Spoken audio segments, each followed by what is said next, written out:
year and a half ago, I wanted to thank Felix Duncan because we talked about bringing this program into our program. And I remember talking to Dr. Rowe and said, okay, you're big time. You're president, founder, CEO, but he had not worked with incarcerated kids or kids that have been expelled. And I said, it's time where you can step it up, because it's one thing when a lot of kids have most things together, but to come work with our kids is another level. And he looked me in the eye and said, you got it.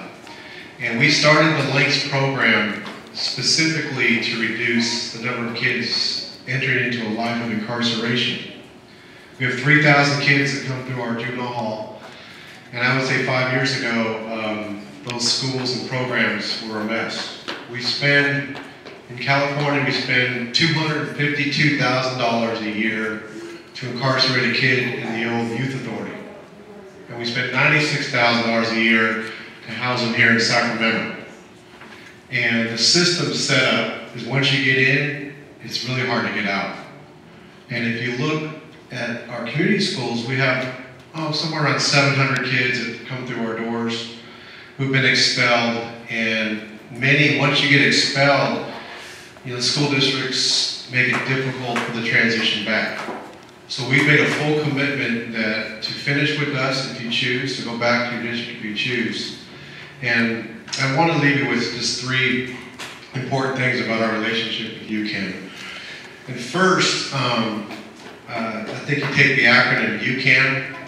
I was personally one who thrived my whole life on people that told me I couldn't. And when they say you can't, I don't really need a lot of strokes, but when someone tells me I can't do something, that's when I like to challenge. And I still to this day thank my 7th grade coach, Mr. Carlson, for cutting me from basketball. And when I was inducted in the Hall of Fame in college, I told him he got an invite for cutting me because it single-handedly drove me day in and day out to work to prove him wrong. And I honestly think for all you in the room today, it's really important. There are going to be people who are trying to pull you down. And that's just the nature of the world we live in.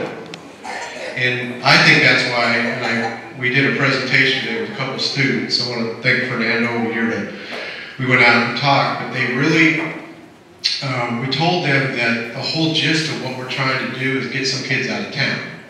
I knew I had to leave my house because I had too many people around me that wanted to party all the time and, still be in high school. So I had to get out of the Bay Area. And it was just my choice. I could have gone to some local colleges, but I wanted to get away. Mostly, you get tired of your parents always telling you what to do. So part of that first thing I want to tell you is the people that say you can't is what drives myself, Mr. Kavanaugh, and our staff. Secondly, that you will start to become what I call, you're going to start walking and talking like a college type kid. Now, I take a look at, is it Fernando right here? I saw him today, walked into a foundation meeting, a bunch of high-end business people. He was dressed, he had nice shoes on today, nice shoes. But he also presented himself like a man ready to go to college. Our campuses have kids that want to play around, act like young kids.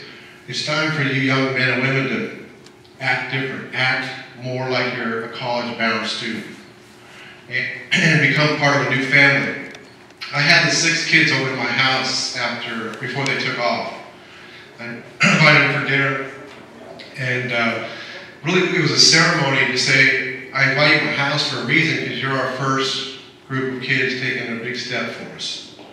And it was a beautiful day, beautiful experience to have those kids at my house and with my family. And we had a really, really incredible dinner and the whole 9 yards. That's the new family you're in. And here's what I told those 6 kids.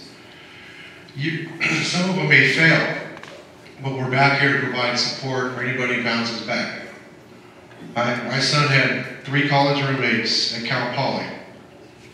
And all 3 never made it. 2 didn't make it through their freshman year, and 1 didn't make it through their sophomore year. My son's a junior, he's hung in there. And, as a parent, I've never been this poor because I'm paying for college bills. But I noticed that his friends that were his freshmen, those parents didn't kick, when they came back, upper class parents keep trying. Get them back to JC, help them out, and hopefully they'll finish. And that's what we're here for you today. And then the last thing I wanted to point out to you is, the parents, this is overwhelming. I never remember sitting in there. My first kid went to college. There was 800 parents down in Cal Poly San Luis Obispo. And it was the engineering department. So you had all these Star Trek nerd parents and me. They're all with their clipboards.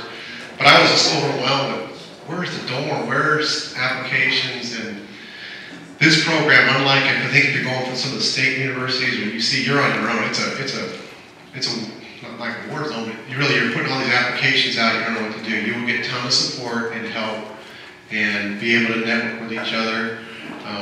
It is an expense. You're investing in your kid's future, but to me it's the most important one you take. So on behalf of the county office and for all of us, you can be ambassadors for us so we don't see more kids going into a life of prison. This is very important to us, and we think it's become our inner core of what we're trying to do with kids, is say, instead of prison, where the system really sets you up, come try something else with us, which is a life of college and career. So on that note, great to see everybody. We look forward to the next 3-4 months. I don't know if I can do it for dinner next time. There's a lot more than 6 people here. But I really appreciate your time, and on behalf of our superintendent, thanks for being here tonight.